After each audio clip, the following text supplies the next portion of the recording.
एक मोठी बातमी साताऱ्यामधनं महायुतीचे उमेदवार म्हणून उदयनराजे भोसले यांची उमेदवारी जाहीर करण्यात आलेली आहे। त्यामुळे शशिकांत शिंदे महाविकास आघाडीचे उमेदवार विरुद्ध उदयनराजे भोसले असा सामना साताऱ्यामध्ये आपल्याला पाहायला मिळणार आहे। सुशांत सावंत आपल्या सोबत आहेत। सुशांत, अखेरीस उदयनराजेंचं नाव भाजपने जाहीर केलंय।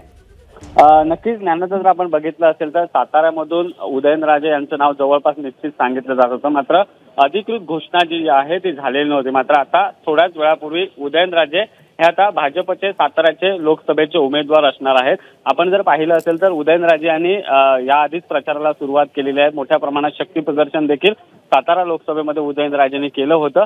त्यानंतर उदयनराजे यांच्या नावाची घोषणा कधी होणार याची चर्चा रंगली होती। मात्र आता भाजपची जी यादी आली आहे त्यामध्ये महाराष्ट्रातून एकच नाव आलं आहे, ते म्हणजे सातारा लोकसभा मतदारसंघाचं, आणि त्यामध्ये छत्रपती उदयनराजे भोसले यांचं नाव आता जवळ निश्चित झालेलं आहे। त्यांच्या नावाची घोषणा देखील करण्यात आलेली आहे। आपण जर बघितलं असेल तर उदयनराजे येत्या 2 दिवसात उमेदवारी जो आहे तो भरणार आहेत आणि मोठ्या प्रमाणात त्यावेळी ते शक्ती प्रदर्शन करतील अशी देखील आपल्याला माहिती मिळते। सुशांत, एक प्रश्न मात्र कायम अनुत्तरित राहतो, तो म्हणजे इतका विलंब का? उदयनराजेंच्या नावाची जोरदार चर्चा होती, ते स्वतःही कॉन्फिडेंट होते, पण भाजपकडनं हे नाव जाहीर व्हायला इतका विलंब होण्याचं कारण काय?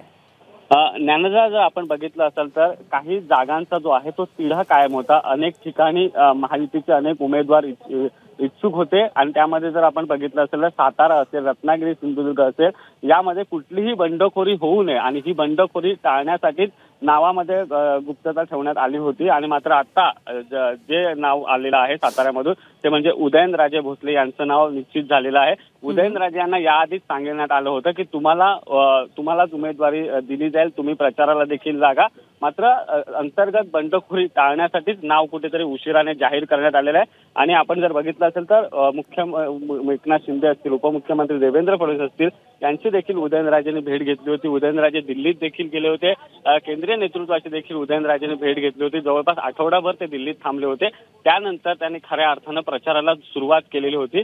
मात्र आता उदयनराजे यांचं नाव जवळपास निश्चित झालं आणि उदयनराजे यांच्या नावाची घोषणा देखील झालेली नाही। आणखी 3 महत्त्वाच्या जागा आहेत की ज्यांचे उमेदवार अजून जाहीर नाही झालेत, त्यामध्ये ठाणा आहे, नाशिक आहे, रत्नागिरी सिंधुदुर्ग मतदारसंघ आहे। इथल्या लढतीचं चित्र कधीपर्यंत स्पष्ट होण्याचा अंदाज व्यक्त होतोय?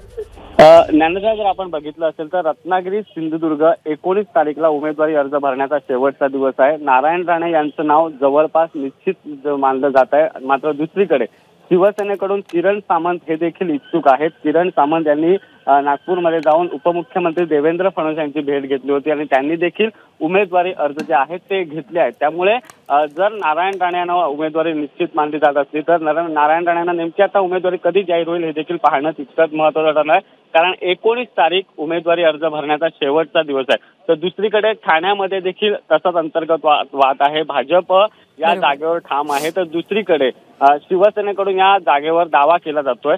त्यामुळे या जागेचा देखील पेच सोडवणं अजून बाकी आहे। तर तिसरीकडे नाशिकच्या जागेबाबत देखील तसा संभ्रम आहे। एकीकडे शिवसेनेचे हेमंत गोडसे असतील, दुसरीकडे अजित पवार गटाचे छगन भुजबळ यांना उमेदवारी निश्चित मानली जाते। त्यामुळे या 3 जागांचा जो आहे पेच येत्या 1 ते 2 दिवसात सुटू शकतो।